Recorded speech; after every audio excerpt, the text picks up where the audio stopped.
कि कल बहुत अच्छे से सब कुछ हो गया। जी जी। कुंभ स्नान भी बहुत सुंदर तरीके से हुआ, अच्छा हुआ, आनंदमय हुआ बहुत अच्छे। और एक विशेष अनुभूति भी हुई। जी। और अन्य किसी से मैं मिला नहीं। अच्छा।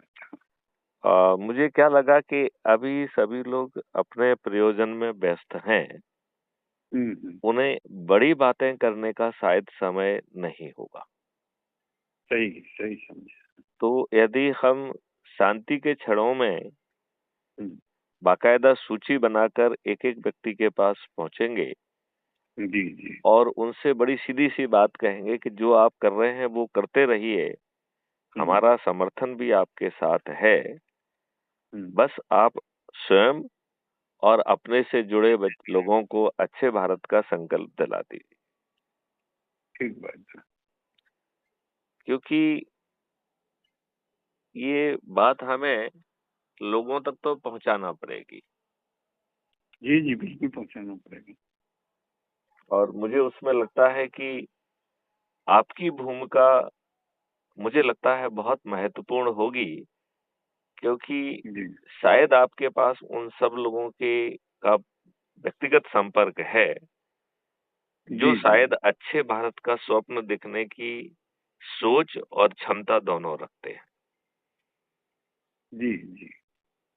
और यदि वो आगे बढ़ेंगे, तो वो निश्चित तौर पर चंद्रगुप्त और महाचंद्रगुप्त की मेरिट लिस्ट में भी आ सकेंगे। और यदि ये राजनेता जिनके विवश होने की संभावना श्री कृष्ण भगवान जैसे 5 गांवों के मांगने जैसा है, जी तो जिसकी संभावना बहुत क्षीण है, जी। वैसी स्थिति में हमारे चंद्रगुप्त और महाचंद्रगुप्त स्वयं पार्लियामेंट के मंदिर में बैठकर इस महापरिवर्तन के आधारशिला बन जाएंगे। हाँ, वो तो सेकेंडरी है। अगर प्राइमरी पक्ष पे काम नहीं हो पाता तो आदमी सेकेंडरी पक्ष पे जाता ही है। हाँ, मतलब यदि अ, आज के राजनेता अपने लाभ को नजरअंदाज करके और जब उनके ऊपर एक पैसे का बोझ नहीं आ रहा है, उल्टा उन्हें 20 गुना पैसा ज्यादा मिल जा रहा है, और हम 5 मौलिक अधिकारों के साथ यदि अच्छा भारत जमीन पे उतारने की स्थिति में हैं, तो मुझे लगता है कि दूसरों से अपेक्षा करने के बजाय हमें वो हम्म जिम्मेवारी अपने ऊपर खुद लेना चाहिए। हम्म। और उसी को अपन चंद्रगुप्त और महाचंद्रगुप्त कह रहे हैं। और इस यात्रा में हम ऋषि, साधु, संत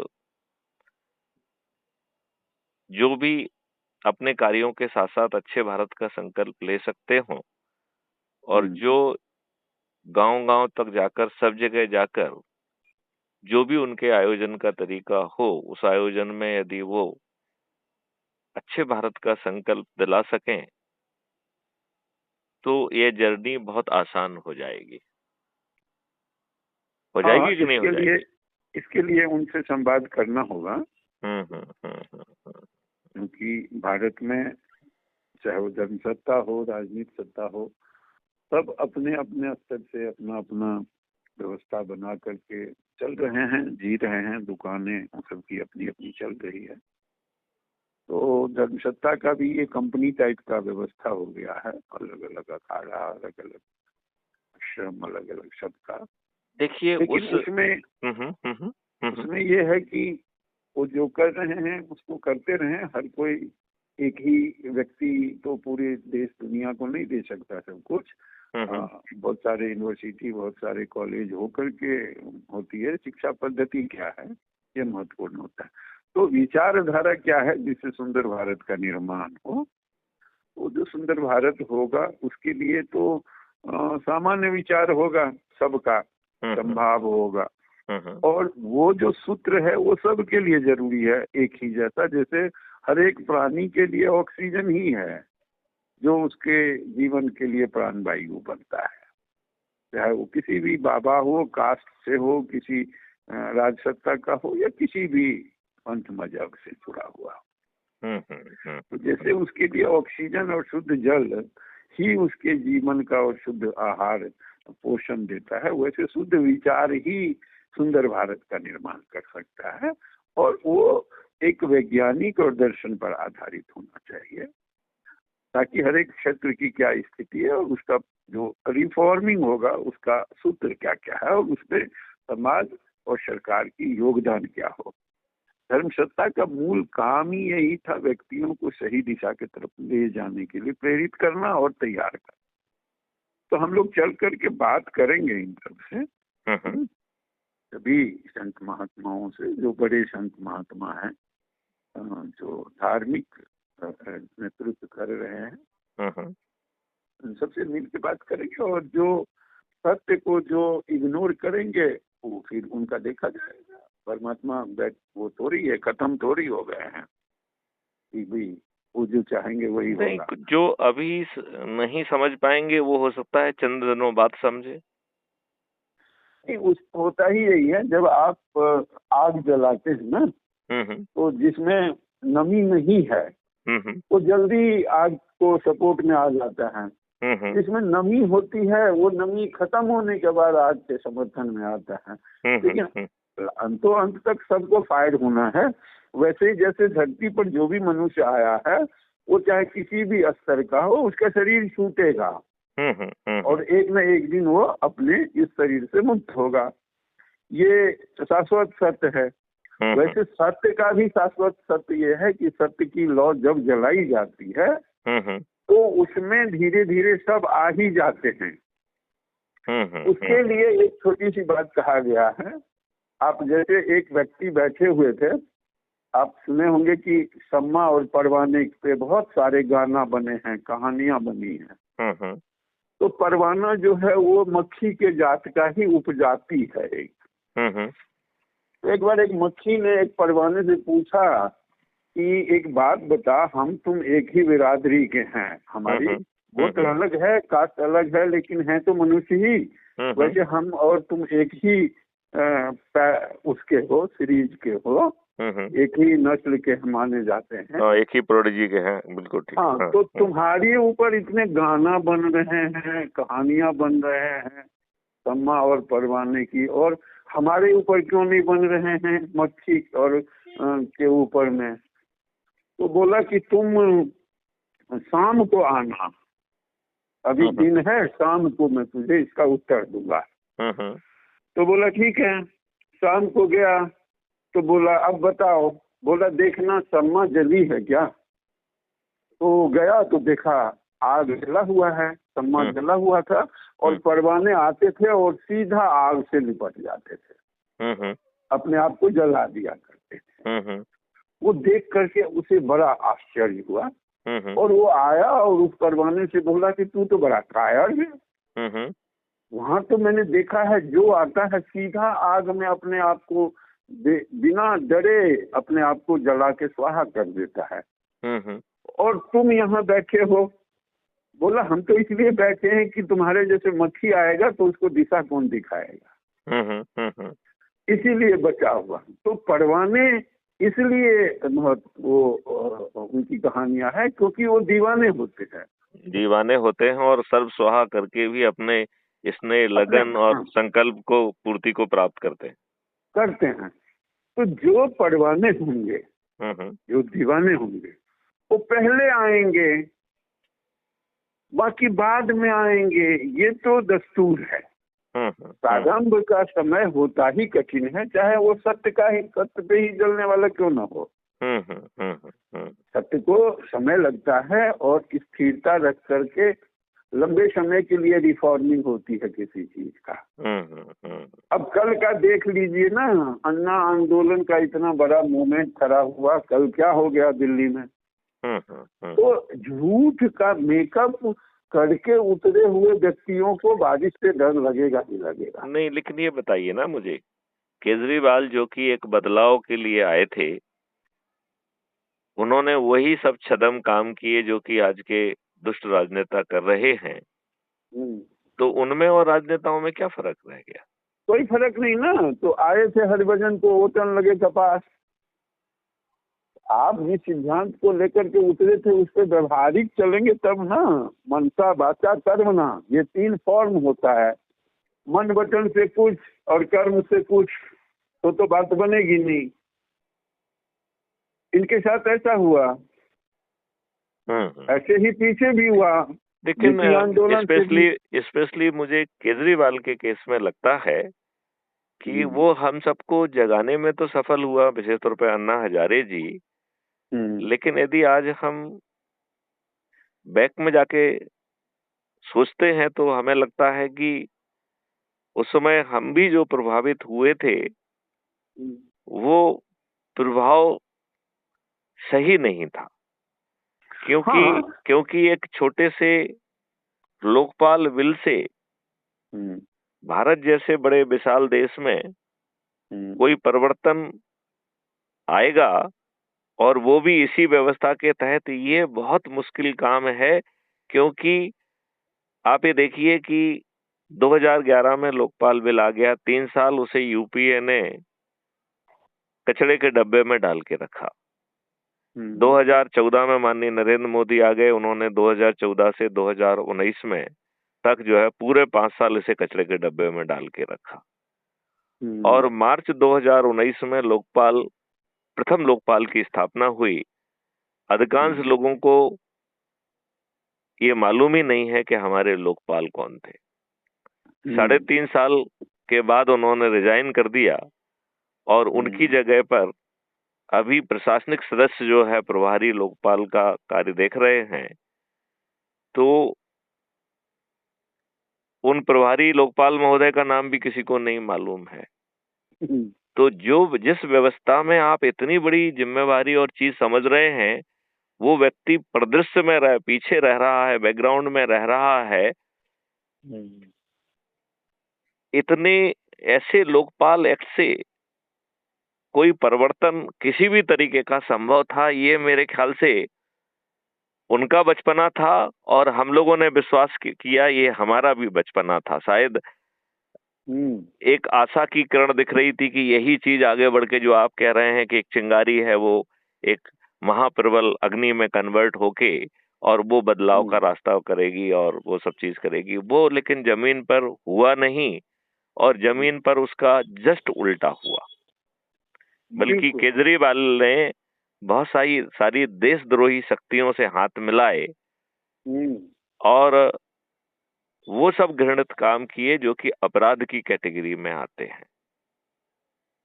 हाँ, तो उनका पद पर आते ही जो गद्य था उसकी वो खत्म हुआ ना। मद में प्रवेश कर जाता है व्यक्ति जब विचार, तो उसका यही रूप आना शुरू हो जाता है। नहीं, लेकिन हाँ, जिस पद पर आप जो महत्वपूर्ण पद है, गरिमामय पद है, जहाँ से राष्ट्र को नीति निर्धारण की जिम्मेवारियां मिलती है, उस पद पर जिस व्यक्ति को बैठ रहा है, व्यक्ति की गुणवत्ता क्या है वो तो देखना पड़ेगा ना। और वो कैसे देखेंगे आप? वो आएगा व्यवहार से, बातों से नहीं। कोई भी धर्मगुरु या कोई भी जितने भी हैं सब तो अच्छी ही बातें बोलते हैं। बातें बोलना तो एक कला है, ये तो एक्ट में आ गया है अब कि आप किसी को सुंदरकांड पूरा रटवा दीजिए, चंदन तिलक करवा करके कुछ फॉलोअर मार्केटिंग करके आप दुकान चला लीजिए, और वो दुकान दुकान वो अच्छी चल सकती है। हाँ, यदि मार्केटिंग की स्ट्रेटेजी मजबूत है तो हाँ, सब कुछ बिकता है ना। लेकिन सुंदरकांड तो करने का विषय है, सुंदरकांड सुनने या पढ़ने का विषय थोड़ी है केवल। बिल्कुल सही कहा आपने, बिल्कुल। तो वर्तमान काल में सुंदरकांड क्या हो, वर्तमान काल में सेवा की जिम्मेवारी क्या हो, आपको लगता है कि आज के राजनेता वो जिम्मेवारी का निर्वहन करने के लिए आगे आएंगे? उस समय में अंगद को भी जा करके रावण को समझाया, हनुमान भी जाके समझाया, नहीं समझा तो परिणाम आया ना। ये त्रेता का है, ऐसे ही द्वापर का है, कृष्ण ने भी समझाया नहीं हुआ। ऐसे ही द्वापर में कंस के विषय का है, ऐसे ही चंद्रगुप्त चाणक्य की जो बातें हम आप कर रहे हैं, चंद्रगुप्त महाचंद्रगुप्त की, वो धनानंद का काल था। धनानंद का मतलब होता है धन को प्राप्त करके ही आनंद को एकत्रित करने का नाम धनानंद है। तो धन और पावर, तो पावर और पैसा दो जगह है। बड़े धर्म गुरु बन जाइए, वहां भी धन है और आदर सम्मान पावर सब है, लोग आएंगे, राजनेता पांव छुएंगे। या नहीं तो डेमोक्रेसी में है, या फिर ब्यूरोक्रेसी के बड़े पद पे है। तो ब्यूरोक्रेसी का तो कमीशन से आने की व्यवस्था है, चलिए उसमें जो भी है। जुडिशियल सिस्टम पता ही है क्या हो रहा है, कॉलेजियम बस यह डेमोक्रेसी। डेमोक्रेसी में डेमोक्रेट का चयन का प्रक्रिया जो है वो पब्लिकली है।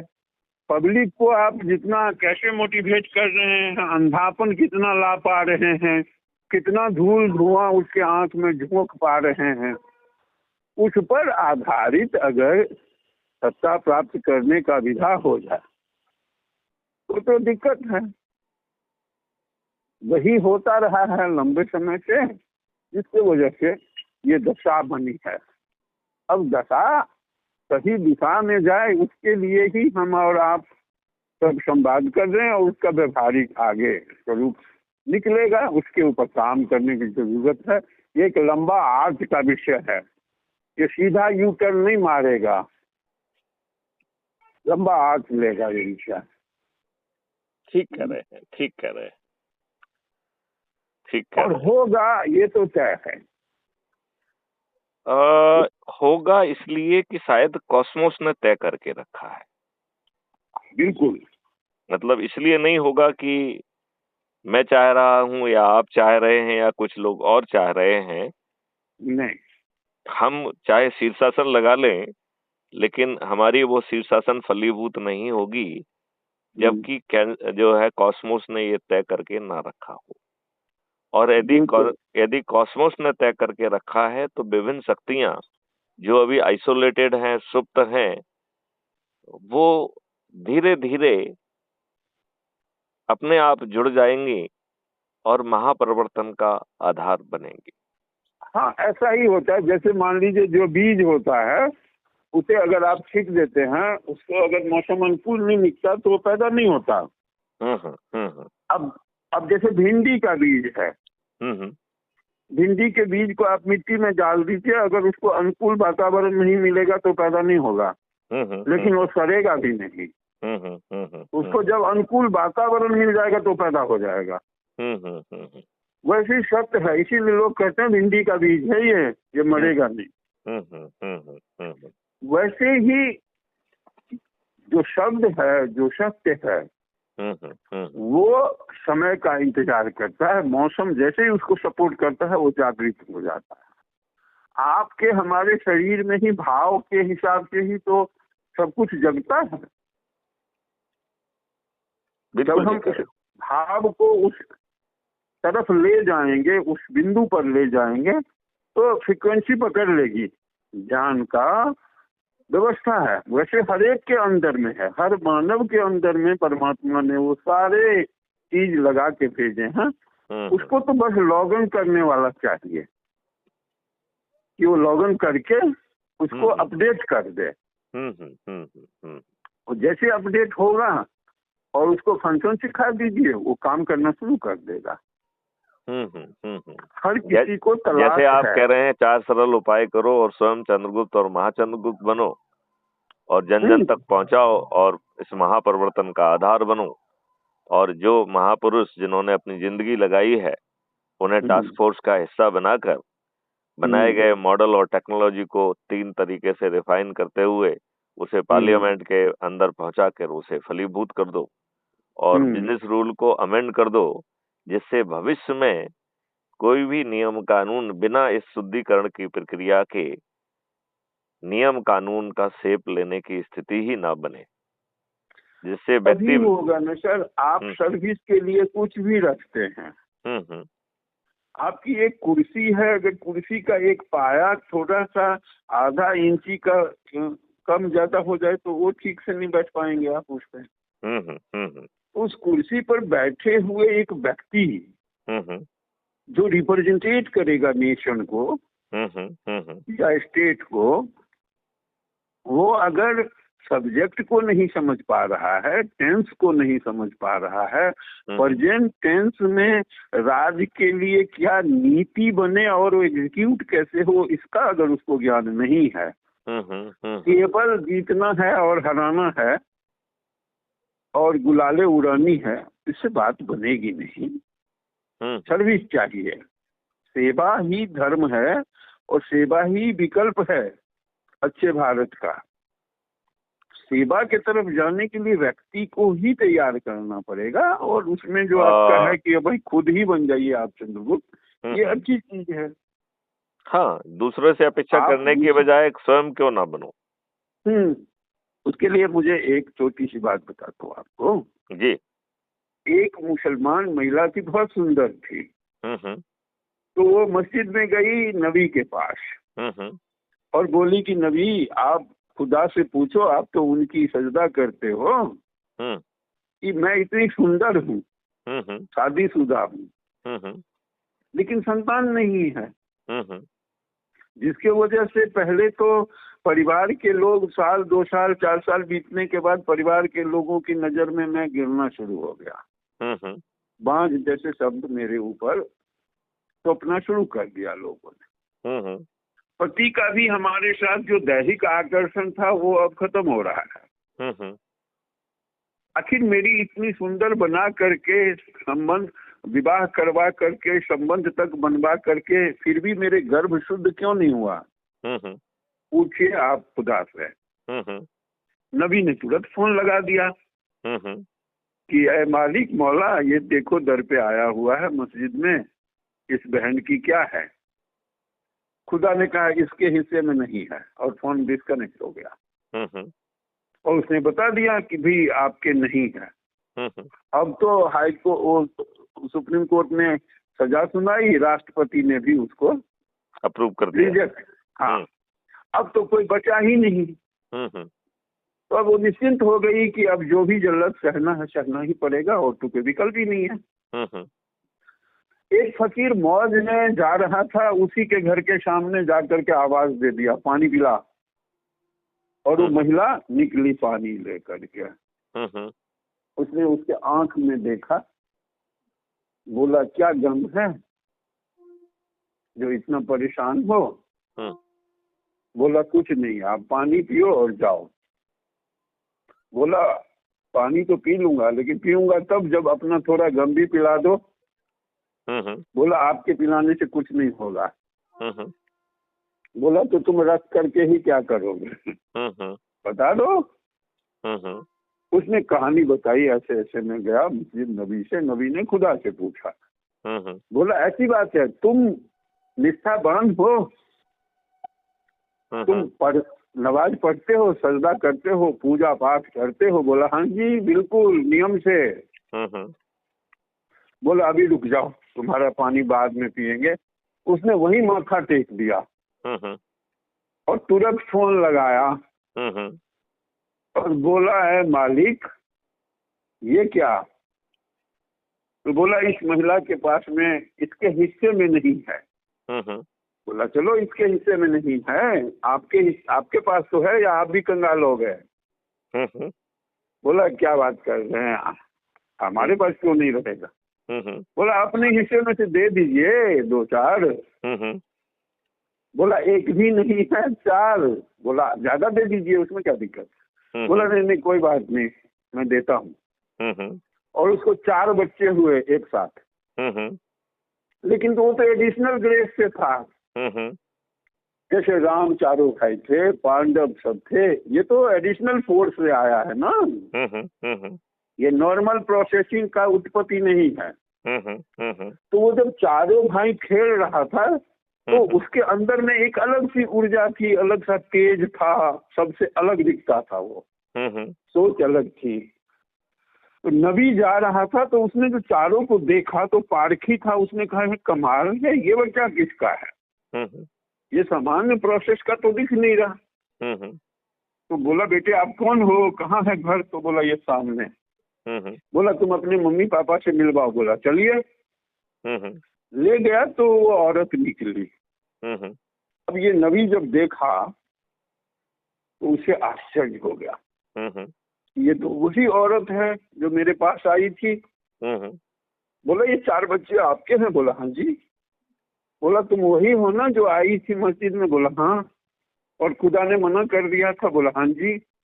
बोला फिर ये कैसे हुआ, बोला ये तो हुआ, ये सामने है। हम्म, अब उस व्यक्ति को खुदा पे शक हो गया हम्म, कि ये तो झूठ बोलते हैं, हम्म, और वो तुरंत मस्जिद पहुंचते ही फोन लगा दिया हम्म, कि ये क्या कर दिया आप तो मुझे बोले, ये ऐसे में तो आस्था टूट जाएगी, दुकान ही बंद हो जाएगा, कौन आएगा मस्जिद मंदिर, हम्म, इसका जवाब दीजिए। हम्म, बोला आप हेड ऑफिस आ जाइए। हम्म, अब खुदा ने हेड ऑफिस बुलाया उसको, हम्म, और जैसे ही पहुंचा तो उसे एक चाकू और कटोरा दे दिया। हम्म, अब बोला आप का जो प्रश्न है उसका जवाब मैं बाद में दूंगा, पहले आप मेरा काम करें कि चाकू कटोरी लेकर के मेरे नाम पे जो आप हंसते हंसते अपने अंगों से मांस काट करके दे, वो लेकर के आइए कटोरी में। हम्म, अब वो घूम रहा है आपके तरफ हम्म, कि ये जो है खुदा ने मंगाया है, हंसते हंसते देना। अब उसको लोग गाली दे रहा था हम्म, कि अच्छा खुदा ने भाग यहाँ से। वो पूरा घूम लिया, कोई नहीं दिया। हम्म, वापस जा रहा था तो वो जो फकीर पड़ा हुआ था जिसके कहने पे वो 4 बच्चा हुआ था, उसने आवाज दिया, अरे नबी इधर आ, कहाँ घूम रहा है। बोला ऐसे ऐसे बात है। बोला अरे रे इधर आ चक्कू, कहाँ का गोश्त दूं। बोला ये तो मैंने पूछा ही नहीं। हेलो, हाँ हाँ हाँ हाँ, हमने पूछा नहीं, तो अभी पूछता हूँ। बोला अरे पहले ही बहुत लेट हो गया, मत पूछ। उसने अपने एक एक अंग से मांस को काटा और उस कटोरी में डाल दिया, और बोला जा खुदा से कहना मेरी जहां तक नजर जा रही है, जितने ऑर्गन अंग को मैं जानता हूँ उसमें से मैंने गोश्त काट के डाल दिया। फिर भी उनको अगर जरूरत हो और वो मैं नहीं दे पाया किसी अंग का तो माफी मांग लेना मेरे तरफ से, जा। वो गया तो खुदा ने पूछा कि कैसे मिला, तो उसने सारी कहानी बताई, मैंने पूरा घूमा, कहीं कुछ नहीं, ऐसे ऐसे। वो तो मैं वापस आ रहा था तो एक व्यक्ति मिला ऐसे ऐसे, उसने आपके नाम पे काट के दे दिया हंसते हंसते, और बोला फिर भी छूट गया तो माफी मांग लेना। बोला ठीक है रख दो, अब बताओ तुम किस लिए आए थे। तो उस औरत का बच्चा ऐसे ऐसे ऐसे। बोला वो उसके हिस्से में नहीं था, लेकिन वो फिर भी इसलिए हुआ कि मेरे नाम पर जो अपना अंग अंग काट दिया नाम सुनते ही, उसके कहने पर ये काम हुआ है, क्योंकि मैं उसको इग्नोर नहीं कर सकता। और तुम्हारे कहने पर इसलिए नहीं हुआ, क्यों? क्योंकि हमने चाकू और कटोरी तो आपके ही हाथ में दिया था, तो आप आपको मांगने की क्या जरूरत? अपना ही काट लेते।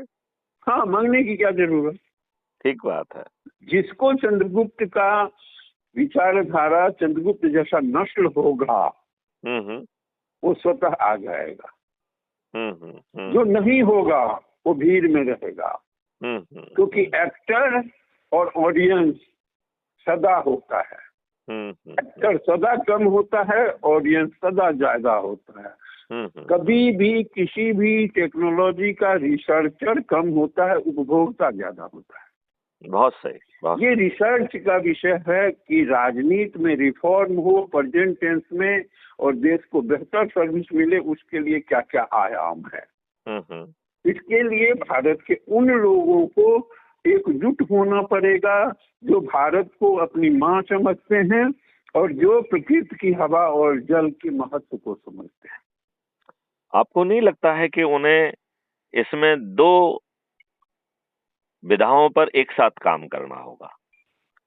एक जो कि उनके अपने सोच और चिंतन से जो वो कंट्रीब्यूट कर सकते हैं, जिसे हम कह रहे हैं कि एक अथॉरिटी बनाई जाएगी, एक टास्क फोर्स बनाया जाएगा, और अपनी अपनी विधाओं में वो कंट्रीब्यूट करें।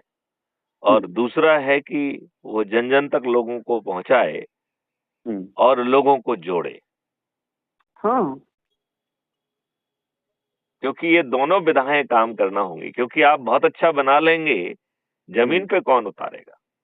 जब तक वो आप शक्ति का अर्जन नहीं करेंगे और जब तक वो शक्ति इतनी बलशाली नहीं हो जाएगी कि राजनेता उस शक्ति से भयभीत होकर विवश हो जाएं, और यदि वो विवश नहीं होते हैं तो उनकी पराजय तय है। जब तक वो शक्ति का अर्जन उस हद तक केंद्रीकृत नहीं होता है, लोग बाग जग के नहीं जुड़ते हैं, तब तक जो है यह चीज जमीन पर नहीं उतर सकती। लेकिन जो मॉडल बनाया गया है, जिसके तहत प्रक्रिया और सब चीज इतनी आसानी से दे दी गई है कि ट्रांसपेरेंट तरीके से लोग बाग जुड़ भी सकते हैं, और चंद्रगुप्त और महाचंद्रगुप्त का जो आकलन है वो पारदर्शी तरीके से स्वतः होता रहेगा और प्रतिदिन होता रहेगा। और रिकॉग्निशन के तहत जो 10 लोगों को जोड़ेगा उसे जिला अधिकारी, जो 50 लोगों को जोड़ेगा वो राज्य अधिकारी, जो 100 लोगों को जोड़ेगा वो राष्ट्रीय अधिकारी, और जो विभिन्न परी जिम्मेवारियों को संभाले, चाहे वो ब्लॉक की हो, जिले की हो, राज्य की हो, या रीजनल हो, और या राष्ट्रीय स्तर पर हो, और जो अपने आप को मेरिट में स्थापित करके 543 में अपने आप को स्थापित कर ले वो चंद्रगुप्त, और जो 82 में स्थापित करे वह महाचंद्रगुप्त है। और ये चीज रोज रिवाइज होगी, क्योंकि एक व्यक्ति आज तपस्या कर रहा है, उसने इतने को जोड़ा, दूसरा व्यक्ति ने उससे ज्यादा मेहनत कर ली तो वो उसके ऊपर निकल जाएगा। तो मेरिट लिस्ट में आना एक चुनौती भी रहेगी, एक अवसर भी रहेगा, और सभी को समान रूप से पारदर्शी तरीके से उपलब्ध होगा। उसमें किसी की कृपा या किसी का पक्षपात के लिए कोई स्कोप नहीं है। यानी उसका परफॉर्मेंस ही उसकी अपनी आइडेंटिटी होना चाहिए। बिल्कुल सही बात। हर व्यक्ति की परफॉर्मेंस ही उसकी आइडेंटिटी हो तो बात बनेगी। कृपा परिक्रमा इन सब से काम नहीं होना है। इससे काम हो करके ही तो देश इस स्थिति में आया है कि आज 50% बायोडाइवर्सिटी लॉस हो गई है, लोगों को हरा जल नहीं मिल रहा है भारत जैसे देश में। लेकिन आपको नहीं लगता है कि इसको पुनर्स्थापित करने में बहुत समय नहीं लगेगा? जैसे ही फोर्सेस अलाइन होंगे, जैसे ही बाहरी इकोसिस्टम बदलेगा, जैसे ही केमिकल फर्टिलाइजर पेस्टिसाइड विलोपित होंगे, जैसे पेस्टिसाइड और कॉस्मेटिक से लेके प्रिजर्वेटिव से लेके इवन मेडिसिनल मॉलिक्यूल जो हानिकारक हैं, जैसे ही वो विलुप्त होंगे और उसकी जगह जैविक चीजें, गोबर, माइक्रोब आदि जमीन पर पहुंचेंगे, तो जमीन जो है अपने आप में फिर से जो है जीवित हो जाएगी। और वो जो हो जाएगी। लेकिन जब ये व्यवहार में आ पाएगा ये विशेषण तब, और व्यवहार में लाने के लिए ही तो व्यक्तियों की जरूरत है। और जो लोग दूसरे दिशा में काम कर रहे हैं, जो इंसेक्टिसाइड पेस्टिसाइड का धंधा कर रहे हैं, जो नशे का धंधा कर रहे हैं, जो व्यभिचार पे उतरे हुए हैं, ये सब व्यभिचार पे ही तो है। उनसे भी तो, उनकी भी तो अपनी एक पूरा नेटवर्क है, और नकारात्मकता का नेटवर्क बड़ा स्ट्रांग होता है। जब तक सगुण रूप से सत्यवादियों का एक पूरा टीम नहीं तैयार हो जाता, क्योंकि झूठे में असत्यता नहीं होती, चोरों की बाउंडिंग बड़ी तगड़ी होती है। सत्य वाले जो लड़ते हैं उसमें तो बहुत आर्गुमेंट होता है, फिर भी बात बनेगी कि नहीं, इतनी दिक्कतें हैं। लेकिन आज दो स्मगलरों की आपसी में तुरंत उनकी डील बड़ी सत्यता पर आधारित होती है। जो कमिटमेंट करता है उसको मेंटेन करता है, वो वही उसका गुण भी होता है। हाँ, और उसके लिए वो किसी हद तक भी गिरने के लिए तैयार है। हाँ, इसीलिए वेश्याओं के चरित्र पे आप उंगली नहीं उठा सकते। उंगली तो उठती है जो कुलीन है उस पे कि क्या वो कुलीन है या नहीं है। वेश्या तो सर्टिफिकेट लेके बैठा हुआ है। तो जो गलत है वो तो तैयार ही हैं। छल प्रपंच सभी विधा को वो पूरा तरह से प्रयोग करके और फिर मुस्कुराते हैं। उससे वो समृद्धि और प्रसिद्धि प्राप्त करते हैं। तो रावण कंस के पास में समृद्धि और प्रसिद्धि दोनों तो था ही, संस्कृति ही तो नहीं था। और जो सुदामा हो गए हैं उनके पास संस्कृति बची हुई है, लेकिन उनके पास प्रसिद्धि और समृद्धि नहीं है।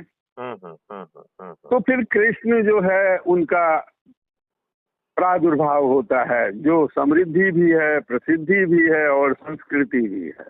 समय के अनुसार निर्णय लेने की क्षमता है। तो मर्यादाओं में बात जब करनी हो तो राम का उदाहरण लेना पड़ेगा, और जब संहार करना होगा तो फिर कृष्ण का उदाहरण देना पड़ेगा ना। कृष्ण इतना नरसंहार दुनिया में किसी ने नहीं करवाया। हिटलर वगैरह तो बच्चे हैं नरसंहार में कृष्ण के सामने। इन्होंने जितना करवाया, लेकिन क्यों करवाया? क्योंकि काल का रिक्वायरमेंट हो गया था। सेंस रिफॉर्म करना चाह रहा था, अति हो गया था विषय। तो उस अति में तो आप जैसे 13 का बात ले लें तो 13 में बनारस से प्रधानमंत्री जी जब चुनाव लड़े हैं तो उनका गंगा के प्रति जो स्टेटमेंट है, वो कल जमुना के लिए जो स्टेटमेंट दिए हैं, वो ये स्टेटमेंट को कलेक्ट करके अगर हम देखते हैं और जब व्यापारिक रूप में जमुना जी गंगा जी को देखते हैं, जब कुंभ में कल तक 40-42 करोड़ लोगों की डुबकी लगा हुआ आंकड़ा देखते हैं और गंगा के जल की गुणवत्ता देखते हैं, उनकी व्यवस्था देखते हैं, जमुना जी को के नाम पर दिल्ली में हुई चुनाव का परिणाम देखते हैं, और जब आप ITO घाट पर जाके जमुना जी की दशा देखते हैं तो जमीन और आसमान का फर्क है। तो जो शब्द हम दे रहे हैं उस शब्द का व्यवहार में हम कितना मेंटेन कर पाते हैं, ये हमारे यहाँ कमजोर पड़ गया। और झूठ बोलना स्मार्टनेस का अगर पर्यायवाची बन जाए तो ये दुर्भाग्य हो जाता है। और जितने MBA से लेकर इनको क्या पढ़ाया जा रहा है, एनी हाउ मार्केट पर हमें कब्जा करना है। तो मार्केट क्या है? राजनीति भी तो बाजार ही हो गया है, ये भी तो पूरी तरह से इंडस्ट्रीज हो गया है। एजुकेशन बिक ही रहा आपका, हेल्थ सेक्टर में दुकानदारी है ही। तो जिस देश में शिक्षा चिकित्सा से लेकर के और धर्म की सर्विस, राजनीति की सर्विस तक कॉमर्शियलाइज हो जाए, वहाँ तो पंचभूत के बजाय खस्तभुज हो गया ना। द्रवेन स्रवेन वशाकी सिद्धांत हो गया, द्रव में ही सब कुछ निहित है। हाँ, आज की व्यवस्था तो यही है, आज की सोच भी यही है, चिंतन भी यही है, और यही सभी बीमारियों और दुष्टता का कारण भी है। तो उसमें क्या है कि एक व्यक्ति आपसे पूरी तरह सहमति हो जाता है कि नहीं, आप जो कह रहे हैं वही सत्य है, और वो भूख से बिलबिला रहा है। उसी समय में कोई आता है, उसके सामने रोटी फेंकता है और सुंदर सपना देख करके लेके चला जाता है। उसका ज्ञान और विवेक उस समय में शून्य हो जाता है, क्योंकि जठराग्नि को उस समय रोटी की जरूरत हो जाती है। उपलब्ध सारी चीज है भारत में। भारत माता की जो, भारत माता का जो अपना गुणवत्ता है, जो भारत के पास जितना सोर्स ऑफ डायनामिक एनर्जी का जो सोर्स है, उसकी कमी नहीं है। बस ये है कि हम उसका कितना सदुपयोग कर पा रहे हैं। उसके लिए हमारा R&D बहुत कमजोर है। भारत R&D कर कहाँ रहा है? भारत में जितने R&D जो पुराना था उसको ही यूज नहीं कर रहे हैं, उसको आगे बढ़ाने का तो काम कर ही नहीं रहे। तो इसीलिए हर एक क्षेत्र में उन लोगों को आना पड़ेगा जो धर्म सत्ता के लोग से भी रियलाइजेशन की बातें करेंगे। कथा प्रवचन तो ठीक है, तो अच्छी बात है, होना चाहिए, मौसम बनता है। लेकिन ये तो धार्मिक एक इंटरटेन ही तो हुआ, लेकिन हम उस पथ पर चलें उसके लिए तो हमें व्यवहारिक जीवन करना पड़ेगा ना। उस दिशा में बहुत सारे काम होने हैं और होगा। इस कुंभ के बाद ये दिशा पकड़ेगा। भारत रिफॉर्म के मोड में चला गया है, पैराडाइम शिफ्ट हो रहा है। लोग चाह रहे हैं, लेकिन जो उतरे उसका सारा स्वरूप सच्चिदानंद का हो, सत्यम शिवम सुंदरम की व्यवस्था हो, और उस सूत्र को लेकर के उतरे। धर्म सत्ता, राजनीति सत्ता, अर्थ सत्ता के कितने बड़े लोग क्यों ना आ जाए, वो सत्य के साथ कभी कंप्रोमाइज ना करे। इस निष्ठा को लेकर के भारतीय जनगण जब उतरेंगे तो परिवर्तन होगा। और तो उस क्या दिशा में क्या काम करने क्या क्या नौमन तेल होगा, ना नौमन तेल होगा, ना राधा नाचेगी, ये स्थिति बनेगी? या नहीं, कभी हम नहीं। या हम नौमन तेल भी पैदा कर देंगे और राधा भी नाचेगी और ये देश भी बदलेगा? नहीं, हम तो 18 मन तेल भी करेंगे और राधा के साथ सारी गोपियां भी नाचेगी। बहुत सुंदर, हाँ, बहुत सुंदर, बहुत सुंदर। चलिए, मेरे ख्याल से ये जो विचार मंथन हो रहा है और ये समय कुंभ के क्षेत्र से हो रहा है, माँ गंगा के नजदीक बैठ के हो रहा है। जी जी। चलिए, मैं माँ गंगा से प्रार्थना करता हूँ कि आप इसे फलीभूत करें जी और जी वो सामर्थ्य भी पैदा दें, जी शक्ति भी दें, और सभी लोगों में अनुकूल मत बनाएं, जी और जी जिसकी जो शक्ति है उस शक्ति के साथ उस बदलाव में वो अपनी भूमिका का निर्वहन करे। जी जी जो सोच और चिंतन रखता है वो टास्क फोर्स के रूप में काम करे। जो जी जी अग्नि रखता है, जो उसको जन जन तक पहुंचाने की क्षमता रखता है, वो काम करे। और आज जो हमारी व्यवस्था है, यदि उसमें बैठे लोग आज जाग जाएं तो ये बदलाव आज से संभव हो जाएगा। अन्यथा जो है, हमें उस शक्ति के अर्जन का और फिर पराजय की भूमिका निभाने के अतिरिक्त और कोई विकल्प नहीं होगा, जिसे महाभारत की भाषा में महाभारत कहा जाएगा। हाँ, और उनकी जो दी हुई वक्तव्य है उसी को पकड़ के उनसे काम करवाना है। ये भी एक पक्ष होगा प्रारंभ में कि आपने बोला है, वो कर क्यों नहीं। वो तब हो पाएगा जब वो आपसे संवाद में होंगे, जब वो आपको अपनी उपलब्धता देंगे। लेकिन इस बात की भी संभावना बहुत कम है कि वो आपसे संबंध ही स्थापित नहीं करेंगे। वो ये कोशिश करेंगे कि आप फेल हो जाएं, जिससे जो कुछ भी चल रहा है वही चलता रहे। हाँ, वो तो यही चाहेंगे ही, वो क्यों नहीं चाहेंगे। लेकिन केवल वो चाहेंगे, इसी चाह से नहीं हो जाएगी ना। अगर सो चाहता तो हिरण्यकश्यप ने तो बहुत मारने की कोशिश किया, प्रहलाद को मार लेता, ध्रुव को रोक लेता।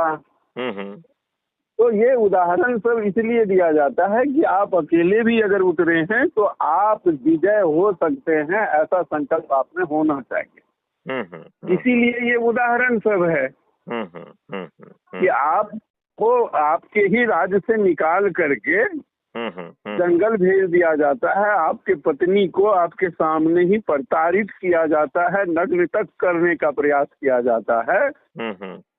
और फिर भी उसके इतना सब होने के बाद भी अगर आप संकल्पित होते हैं तो युद्ध होता है और परिवर्तन आ जाता है।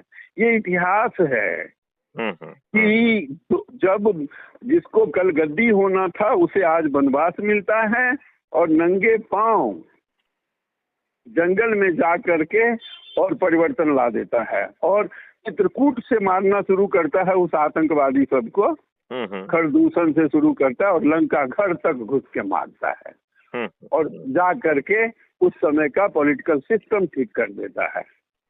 ये इतिहास है, और ये इतिहास इसलिए बताया या पढ़ाया या कहा जाता है ताकि हमारे वर्तमान जो युवा जनमानस हैं भारत के वर्तमान काल के जो प्रतिनिधित्व करने के लिए परमात्मा ने पैदा किया है इस धरा पे, उसके अंदर का धर्मबोध और शौर्यबोध जगे और वो काम क्रोध लोभ मोह अहंकार से उठ करके परम तत्व और सच्चिदानंद तक प्रवेश करे। बहुत इसके लिए है ये इतिहास। इसे हमें उन युवाओं में जा करके टाइम टू टाइम दे करके उनको जागृत करना पड़ेगा। बहुत सुंदर। ये सब व्यवस्थाएं हमें व्यवहारिक तौर पर करना पड़ेगा। इसीलिए अच्छा होगा आप कुंभ से आइए, हम लोग मिलते हैं। इसका एक पूरा रचनात्मक तरीके से रचना कैसे हो, इसको कैसे इम्प्लीमेंट करें, उस सारी विषय पे एक पूरा ब्लूप्रिंट तैयार करके और संपर्क संवाद सब शुरू हो जाएगा। बहुत सुंदर, बहुत उसका सुंदर। एक टाइम लेंगे कि हम ये 3-4 महीना में हमें कितने लोगों से संपर्क करना है। और उसके लिए एक गंगा जी, जमुना जी और नर्मदा जी का जो ये क्षेत्र है, क्योंकि गंगा जमुना और नर्मदा, तो गंगा जमुना सरस्वती और नर्मदा, तो गंगा जी जमुना जी ज्ञान और प्रेम की नदी है। सरस्वती का सोर्स ही है जिससे ब्रह्म रचना करता है। और वैराग्यता नहीं होगा तो काम क्रोध लोभ मोह अहंकार उसको ग्रसित कर देगा। इसीलिए नर्मदा मैया का क्षेत्र था। तो सोर्स ऑफ नर्मदा यानी उनकी कृपा और गंगा जमुना और सरस्वती की कृपा, ये नसें हैं। इस नस में प्रवाह होने वाली जो ऊर्जा है वो जल नहीं है, उसके अंदर तत्व है। वो तत्व ही सींचता है धरा को और उससे अन्न आती है, उससे मन तैयार होता है। जब वो गंदगी में पड़े हुए हैं तो केवल आस्था काम कर रही है। ज्ञान और विवेक के तरफ हमें लोगों को ले जाना पड़ेगा। बहुत सुंदर, बहुत सुंदर, बहुत सुंदर, ये बहुत सुंदर, बहुत ही सुंदर। चलिए अब आज की चर्चा को यहीं विराम देते हैं जी, और माँ गंगा से और इस कुंभ स्थली पे माँ गंगा यमुना व सरस्वती से प्रार्थना करते हैं कि अब जो है वो हमको वो संबल दे, शक्ति दे, सोच दे, चिंतन दे और उसे जमीन पे उतारने की शक्ति भी प्रदान करे, जिससे सबसे पहले तो इन तीनों के ही स्वरूप को जो है परस्कृत करके उन्हें अपने मूल स्वरूप में लाने में अपन उनकी मदद कर पाए। हाँ, वहां से शुरू होगा ना विषय, क्योंकि वो स्वयं भी तो प्रताड़ित हैं। हाँ, वो स्वयं प्रताड़ित हैं और वो अपेक्षा रखती है अपने संतानों से कि हमारे गोद में आके डुबकी लगा करके तुम ये तो जरूर। माँ के गोद में कोई भी जाता है तो बच्चा कंफर्टेबल महसूस करता है, क्योंकि दो ही है जहाँ पे आप सुरक्षित रह सकते हैं। आधा सुरक्षा आपको माँ के गर्भ में रहता है, जहाँ माँ अपने बच्चे को गर्भ में संभाल करके बैठती उठती चलती खाती तक है। और दूसरा सुरक्षा कब्र में है, जब धरती माँ गोद में ले लेती है आपको। बाकी सुरक्षा कहाँ है? सांस की डोर टूटेगी और आपका काम तमाम। सही बात। तो जिस माँ के गोद में हम सुरक्षित है, उनकी भी तो हमें चिंता करनी चाहिए थोड़ा। तभी तो बात कर रहे हैं कि फिर से जो है जो उनको उनके अंदर जो जीवात्माएं थी जो कि मित्रवत थी, जो उन्हें जिंदा रखे हुए थी, जो कि अब मृत हो गई हैं और केमिकल फर्टिलाइजर पेस्टिसाइड ने उसे कैंसर कारक बना दिया है। अब उसका भी जो है फिर से उस मिट्टी को जीवित करने का और उसी मिट्टी से जो अन्न पैदा होगा वो कैंसर कारक या बीमारी कारक नहीं होगा, बल्कि वो औषधि लायक होगा और वो जो है दीर्घायु प्रदान करेगा। जी बिल्कुल होगा, ऐसा ही होगा, है ना। चलिए तो अब इस वार्तालाप को यहीं विराम देते हैं और जब आपको लगता है तो आप भोपाल पधारिए। हाँ, और आप पहुंचिए, फिर मैं बात करता हूँ। ठीक है, ठीक तो बात तो हुई रही। चलिए माँ गंगे को, माँ यमुना सरस्वती जी को प्रणाम करते हुए संवाद को विराम देते हैं। जय हिंद, जय भारत, वंदे मातरम, जय भारत, वंदे मातरम।